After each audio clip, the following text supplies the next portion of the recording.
Hello World, Manal ici, bienvenue sur ma chaîne. Alors aujourd'hui je te fais une vidéo que j'ai longtemps hésité à faire et oui on parle de routine matinale, donc merci à Lucie qui m'a demandé de la faire et Sarah aussi et plusieurs autres. Sinon la vérité ça fait longtemps que j'ai déjà vu dans vos commentaires qu'il y en a qui m'ont parlé de ça mais que j'avais pas très envie de la faire parce que je me disais le matin je vais pas commencer à faire des vidéos my morning routine comme toutes les youtubeuses, mais la réalité c'est que je suis la première qui prône qu'en effet, pour bien commencer sa journée, il y a des habitudes à mettre en place. J'ai même écrit un livre qui s'appelle 10 habitudes pour être plus productive et plus productif, plus efficace et faire en sorte que ton projet entrepreneurial voit le jour. Donc, si tu ne l'as pas d'ailleurs téléchargé ce livre, je t'invite à le faire en cliquant juste en bas ici. En bas de cette vidéo, il y aura un lien, tu peux cliquer dessus. En fait, c'est dans la barre d'infos, tu peux cliquer dessus, tu t'envoies sur une page qui te demande ton nom et puis ton email et tu vas recevoir du coup le livre gratuitement dans ta boîte email. Sinon aussi, il y a le petit i juste ici sur lequel tu peux cliquer pour pouvoir accéder à ce livre. Donc tout ça pour te dire que je suis la première à dire qu'en effet, faut commencer sa journée sur de bonnes bases. Et en effet, j'ai en place des habitudes qui m'aident parce que la réalité, comme tu le sais, j'aime mettre en place des habitudes au fur et à mesure que j'avance dans ma vie. Je les partage avec toi dans cette chaîne d'ailleurs. Mais en fait, je me suis rendu compte que depuis que je suis à mon propre compte, en fait, que je travaille du coup de la maison, je travaille de partout, mais surtout de la maison. Du coup, c'est un peu plus difficile en fait de garder la motivation ou peut-être pas la motivation, mais plus la discipline, de rester discipliné quand en fait, tu n'as plus aucun patron, personne à qui rendre des comptes, personne qui te dit quoi faire, etc. Donc parfois, ça peut, tu sais, c'est quelque chose qui nous fait rêver tous. Moi, ça m'a fait rêver. Moi, parce que je déteste demander la permission à un adulte quand moi, je suis une adulte. Donc le salariat n'était vraiment pas fait pour moi et je suis partie dans l'entrepreneuriat un peu pour cette raison aussi. Et du coup, une fois que je me suis retrouvée toute seule, ben là, j'ai commencé à me dire, ouais, je suis contente et tout. Mais par la suite, quand même, il y a besoin vraiment de savoir gérer son temps, de savoir l'optimiser, d'apprendre en fait à faire tout ça parce que personne ne te l'apprend sinon. On n'apprend pas ça dans les écoles, etc. Donc, je suis partie dans ce processus, j'ai fait mes recherches, j'ai demandé de l'aide aussi à mes mentors, etc. J'ai testé, j'ai échoué, j'ai recommencé et j'ai mis en place finalement des habitudes qui m'aident à garder la discipline que j'ai besoin d'avoir, qui correspond à ce que je veux pour que je puisse tout simplement créer et réaliser et concrétiser tous les projets qui me tiennent à cœur dans mon entreprise. Donc, qu'est-ce que je fais chaque matin? On va le voir ensemble dans cette vidéo, mais bien sûr, ne t'attends pas à me voir me réveiller dans mon lit, etc. parce que je pense que ça ne sert à rien. Je te montre plus une routine matinale d'entrepreneur, quelqu'un qui veut justement garder la discipline pour concrétiser ses projets, pour t'aider toi aussi. Donc, on va parler de toutes ces habitudes en détail, mais me voir sortir de mon lit, je pense qu'il n'y a vraiment pas besoin, ok?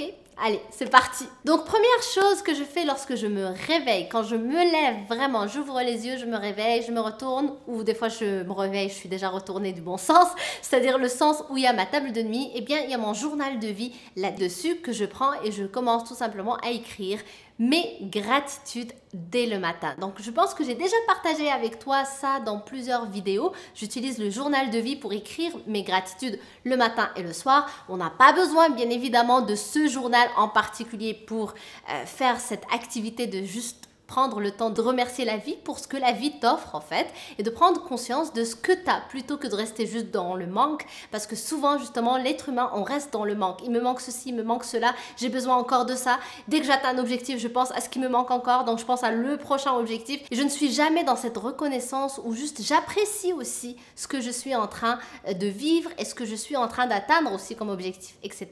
La gratitude, c'est quelque chose qui permet justement de relativiser et de te dire, tu sais quoi, peut-être qu'il me manque ceci, mais tu sais quoi, j'ai plein de choses dont je suis très reconnaissante et que il y a un mois, il y a un an, eh bien, je rêvais de les avoir et aujourd'hui, je les ai. J'ai besoin d'être reconnaissante par rapport à ça parce que tu sais quoi, sinon, la vie, quand elle voit que tu n'en as rien à faire, en fait, de ce qu'elle t'offre, eh bien, elle te l'enlève ou alors elle te l'offre plus parce que de toute façon, tu n'es jamais content.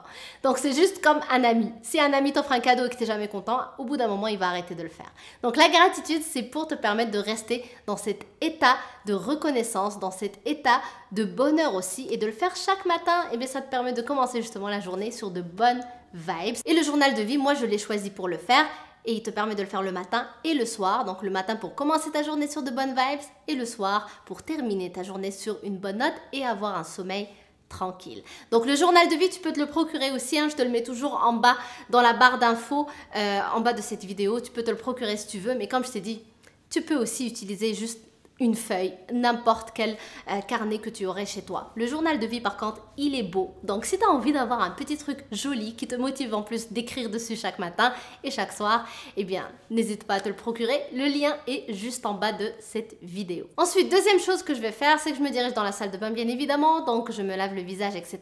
Par contre, je ne me brosse pas les dents et je ne comprends pas les gens qui se brossent les dents dès qu'ils se réveillent avant de manger. Moi, on m'a appris à brosser mes dents après chaque repas. Donc le faire avant, je suis désolée, j'ai jamais compris. Étant donné que tu brosses tes dents le soir avant de te coucher et après avoir mangé, je n'ai jamais compris pourquoi les gens le font dès qu'ils se réveillent avant même de prendre le petit-déj. Ceci dit, je prends quand même le temps de me rincer le visage, la bouche, etc. Et je sors directement, je vais dans la cuisine pour prendre un grand verre d'eau. Je commence toujours avec un grand verre d'eau. Je suis sûre que tu as déjà entendu ça, que ton corps a été déshydraté tout au long de la nuit, il n'a pas bu, il n'a pas mangé. Donc tu veux commencer avec un liquide et tu veux commencer surtout avec de l'eau. Par la suite, eh bien, je m'habille et je sors. Je vais dans ma salle de sport l'hiver pour courir dans un tapis, l'été pour courir dehors, donc juste dans mon quartier, je vais aller me promener, il y a une piste cyclable pas très loin de chez moi, donc en général je vais dans cette piste-là et je cours avec ma montre et je calcule juste le temps. Sinon aussi, je vais dans la salle de sport même quand c'est l'été parce que maintenant j'ai commencé un programme de musculation, donc j'ai besoin de certains poids, certaines machines que j'utilise dans mon programme, donc je vais à la salle de sport même si c'est l'été actuellement. En général, lors de ma séance de sport, j'écoute aussi des podcasts. J'adore écouter les podcasts, surtout quand je fais du sport, parce que les podcasts, d'abord, ça dure longtemps, donc ça te fait oublier au fait que tu es simplement sur un tapis ou que tu es simplement sur un vélo, si tu fais du vélo, peu importe. Je pense que c'est vraiment quelque chose d'extraordinaire et je pense que c'est même mieux que la musique. La musique, c'est génial, mais moi, je varie des fois. Donc, je commence par exemple avec la musique, ensuite, je passe au podcast, ou je commence avec le podcast et une fois que le podcast est terminé, je passe à la musique pour genre terminer ma séance. Mais je trouve que le podcast, tu rentres en profondeur dans la discussion que tu es en train d'écouter parce que le podcast, c'est souvent des interviews ou des personnes aussi qui font en sorte de rentrer plus en détail dans certains sujets parce que le format du podcast le permet, parce que c'est un long format. Et du coup, étant donné que tu es concentré réellement avec ce qui se dit dans ce podcast que t'aimes, parce que t'aimes le sujet, etc., t'aimes les personnes peut-être qui font le podcast et tout, eh bien en fait, t'es vraiment pris, tu ne vois pas le temps passer. En tout cas, la réalité, moi, je vois vraiment pas le temps passer et j'adore faire ça parce que je combine deux choses en une seule. Donc par la suite, je rentre, je suis motivée, inspirée et en plus énergisée parce que j'ai pris soin de mon corps. Donc je rentre, je prends ma douche. Par la suite, je me fais mon petit déjeuner qui est souvent composé d'un smoothie. Et oui, smoothie, je sais pas comment le dire, mais un smoothie vert, un jus vert. Pas parce que c'est à la mode, promis, pas parce que c'est à la mode, parce que même avant que ce soit à la mode, mon mari et moi, on adore les jus. À la base, on faisait des jus tout le temps. Toujours, on a rajouté des légumes parce que c'était une façon de les manger sans le sentir. Parce que la réalité, je ne sais pas si tu as déjà fait un smoothie, mais dans un smoothie où il y a plein de fruits, quand tu mets aussi des légumes, tu ne sens pas les épinards, tu ne sens pas le chou kale, tu ne sens pas les brocolis, tu ne sens pas le céleri. Moi, en tout cas, je trouve ça excessivement bon et j'ai ma dose de légumes sans pour autant manger ça dans une salade et que je trouve pas ça extrêmement bon, etc. Au contraire, je trouve ça magnifique quand il y a des fraises, une banane, des épinards, un peu de céleri, etc. Je trouve ça très très bon et j'adore ça. Donc en général, mes jus d'orange, en général mes petits déjeuners vont être composés de smoothies ou de jus vert.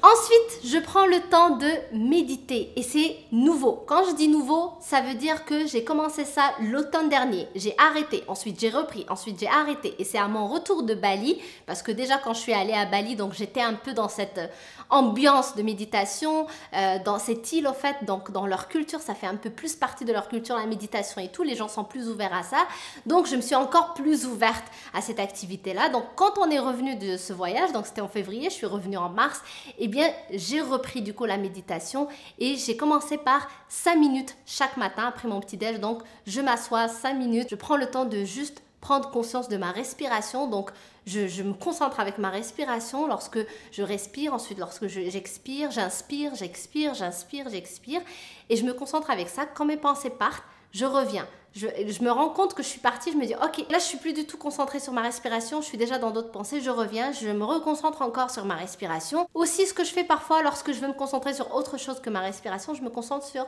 ce que j'entends. J'entends les oiseaux, surtout dans ce temps de l'année où il fait beau, etc. On entend les oiseaux, j'entends un peu d'air qui souffle dans la maison, j'entends parfois le frigo, le son du frigo qui se met en route, etc. Donc juste, je me concentre avec qu'est-ce que je suis en train d'entendre. Des fois aussi, c'est qu'est-ce que je suis en train de ressentir. Par exemple, mes mains qui vont être posées sur mes jambes, je vais juste sentir vraiment la chaleur de cette main sur ma jambe. Donc, je prends le temps de me concentrer comme ça sur des choses pour être au moment présent. Et quand je pars, la méditation, ce n'est pas du tout fait pour que tu te dises « Oh là là, mais ça marche pas ». C'est en fait quand tu pars dans tes pensées et que tu reviens, c'est ça méditer. C'est le fait de prendre le contrôle sur ton cerveau justement, sur ton esprit. Donc, je pars dans mes pensées, rappel à l'ordre, je reviens pour me concentrer sur mes mains, ce que j'entends ou bien sur ma respiration, je te laisse choisir. Ensuite, une fois cette activité est terminée, c'est là que je vais commencer du coup ma journée de travail, je vais me diriger vers mon bureau. Donc des fois je choisis de sortir travailler dans un café, des fois je reste à la maison, la plupart du temps la vérité je reste à la maison quand même. Le café je l'utilise comme un échappatoire, c'est-à-dire que lorsque je sens que vraiment j'ai pas très envie, je suis en train de procrastiner ou quoi que ce soit, et bien c'est une astuce qui va me permettre de pas me laisser distraire. Donc je sors, je vais dans un café pour travailler, pour être sûre d'être efficace, parce que changer d'environnement aussi, ça aide dans la productivité. Mais en général, je vais donc dans mon bureau, je m'assois et je commence ma journée. Et en général, le matin, ce que je fais, c'est un temps de création. C'est-à-dire, c'est là où je vais prendre le temps de réfléchir sur mes vidéos, par exemple YouTube, sur mes contenus de formation que je vends en ligne, sur comment les améliorer, sur qu'est-ce qu'on a comme feedback des clientes actuelles. Et donc, par la suite aussi, vers la fin de la matinée, vers 11h, c'est là aussi où je vais prendre des coachings, donc soit des coachings one-on-one, soit des coachings en groupe, dans mon programme, un de mes programmes où on fait des coachings en groupe qui s'appelle Mission Accomplie. Donc tout ça, je vais le faire le matin, donc 11h, midi. C'est là où je vais vraiment prendre le temps du coup de faire mes coachings avec mes clientes. Et par la suite, du coup, ma matinée se termine. Donc par la suite, je vais préparer à manger. Je vais regarder ce qui est déjà prêt parce que je fais du meal prep aussi le dimanche. Donc j'assemble ce que j'ai à assembler. Je prépare à manger, on mange et voilà, ma matinée est donc terminé. Donc j'espère que tu as aimé cette routine. Donc c'est vraiment ma routine actuelle. Parfois ça change, comme je t'ai dit, la méditation c'est depuis cet automne que j'ai commencé, mais j'ai arrêté, ensuite j'ai repris en mars.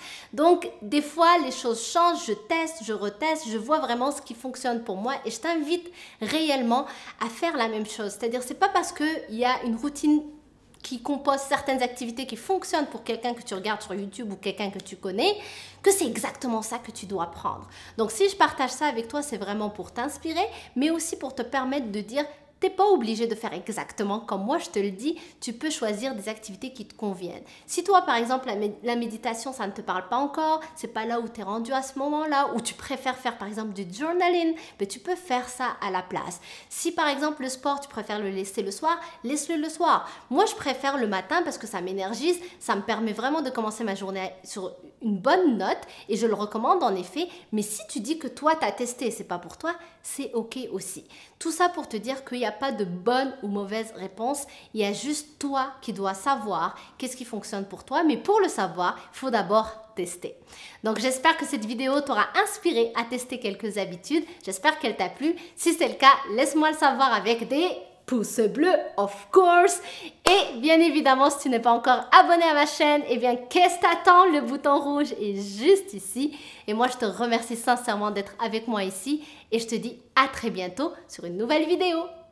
Bye!